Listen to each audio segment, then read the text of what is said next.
The other point that gladdens my heart really has to do with the collaboration with the private sector to undertake infrastructure projects. It's a no-brainer. We should be doing that by now. I mean, the Agenda 111 should have been 70% led by the private sector, maybe 30% by the private, the public sector. Given the model we have right now, you see the UGMC, beautiful thing that Mahama helped complete.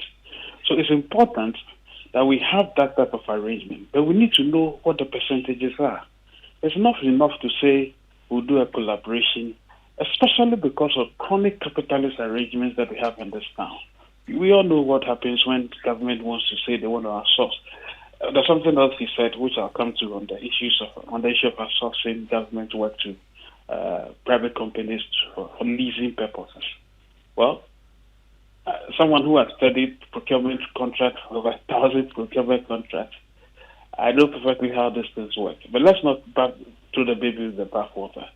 The point I'm making is that it is important to know what level, what percentage. Because we already have a PPP arrangement. There are rules and laws regarding PPP. The reason why it's not worked well is because of chronic capitalist arrangement. That has stopped most of the private sector participation project, be it PDS, be it all those scandals you've seen, the JAPA and all those kinds of things.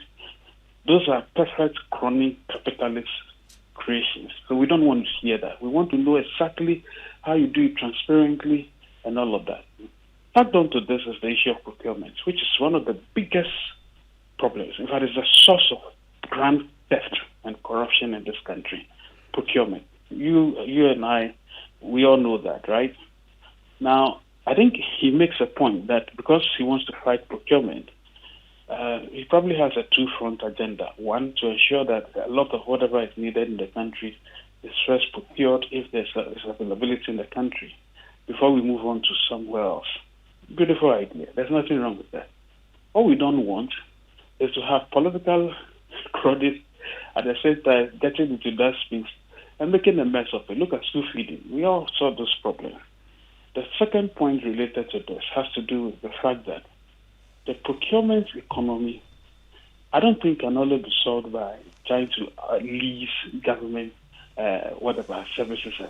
What we do need is a deconcentration of government, or downsizing of government heavily. The government does not actually have to do most of the stuff that they do anyway. I mean, the private sector should be encouraged, enabled through a transparent process to undertake most of the things that the public sector will undertake. Look at road tolls. There was no need to take the road tolls away, but anyway, it happened.